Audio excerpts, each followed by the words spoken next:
Hello दोस्तों, स्वागत है आप सभी का आज के इस नए वीडियो में। सो फ्रेंड्स, आज के इस वीडियो में आप लोग को बताने वाला हूं कक्षा 10 विज्ञान के पेपर में जो रसायन विज्ञान के पोर्शन से पूछे जाने वाला प्रश्न है, सभी प्रश्नों को आज की इस वीडियो में आपको बताने वाला हूं। मतलब कि आपके पेपर में रसायन विज्ञान से 20 नंबर के प्रश्न आएंगे और कौन कौन से प्रश्न आएंगे इस वीडियो में आप लोग को डिस्कस करके बताने वाला हूँ। जैसे यहाँ पे मैंने लिखा है कि रसायन विज्ञान के सभी 2 नंबर, 4 नंबर और 6 नंबर के प्रश्न, मतलब इस वीडियो में अध्याय 1 से लेकर अध्याय 5 तक जितने भी इंपॉर्टेंट क्वेश्चन है, सभी क्वेश्चन को मैं आप पे डिस्कस करने वाला हूँ।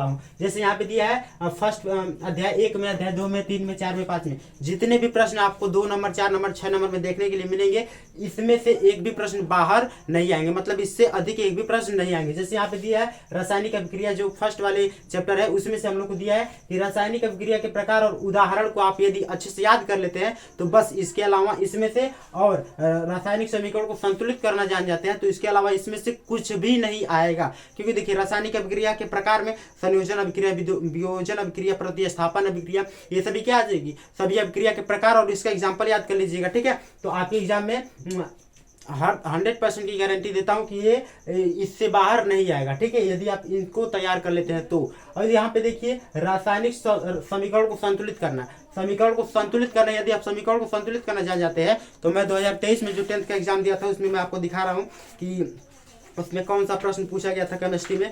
देखिए यहाँ पे दिया गया है 6 नंबर का क्वेश्चन है, 6 नंबर का। जैसे यहाँ पे दिया है ना, रासायनिक समीकरण को संतुलित करना है, तो आप बस रासायनिक समीकरण को संतुलित करना जान जाते हैं। ठीक है, यहाँ पे जैसे दिया गया है तब आपको 6 नंबर आपके एग्जाम में इसमें से क्वेश्चन आएंगे ही आएंगे, इससे बाहर नहीं आएंगे। अब देखिए अध्याय 2 में आपको क्या याद करना है। देखिए अध्याय 2 में भी इंपॉर्टेंट क्वेश्चन है। इसमें क्या है, विरंजक चूड़ी, जैसे यहाँ पे मैंने लिखा है विरंजक चूड़ी, धावन सोडा, बेकिंग सोडा, इन सब के निर्माण की विधि, प्रक्रिया और रासायनिक गुण और भौतिक गुण आप याद कर लीजिएगा, क्योंकि भौतिक गुण और रासायनिक गुण 1-1 नंबर, 2-2 नंबर में पूछ देगा। ठीक है, और यहाँ पे उदासीनीकरण अभिक्रिया, caustic soda, POP, plaster, Paris, gypsum, इन सबका निर्माण, रासायनिक अभिक्रिया और भौतिक गुण याद कर लीजिएगा। ठीक है, बस आपको इसके अलावा और इसमें कुछ भी नहीं पढ़ना है, इसके अलावा और कुछ बाहर आएगा ही नहीं। अब देखिए तीसरे वाले चैप्टर में क्या है, धातु धातु के भौतिक गुण तथा रासायनिक गुण, इसको आप अच्छे से तैयार कर लेते हैं तो इसमें से और कुछ नहीं आएगा। और यहाँ पे दिया सक्रियता श्रेणी, फिर धातु संक्षारण की क्रिया, मतलब कि जैसे लोहा है, लोहा पे जंग लग जाती है तो उसे किस प्रकार से हम दूर करते हैं उस संक्षारण की क्रिया को।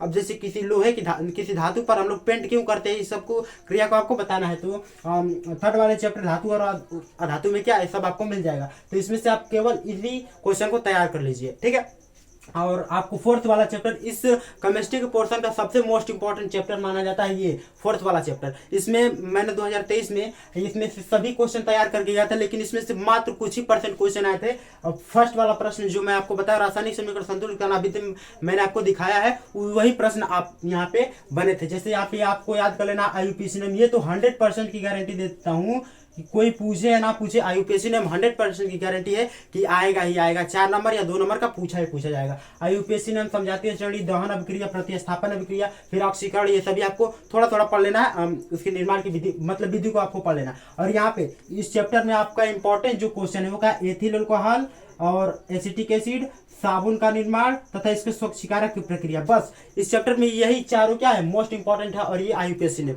इसके अलावा और कुछ भी आपको अच्छे से ध्यान नहीं देना, बस आपको एक सरसरी निगाह में पढ़ लेना है और इसको आपको एकदम अच्छे से याद कर लेना। ठीक है, तो ये होगा चौथे चैप्टर के मोस्ट इंपॉर्टेंट प्रश्न। और 5वें चैप्टर में आपको क्या याद करना है, मूल आवर्त सारणी और आधुनिक आवर्त सारणी का जो नियम है वो आपको याद कर लेना है। ठीक है, मूल आवर्त सारणी में क्या नियम था और आधुनिक आवर्त सारणी में नियम क्या आ गया, ये आपको याद करना था।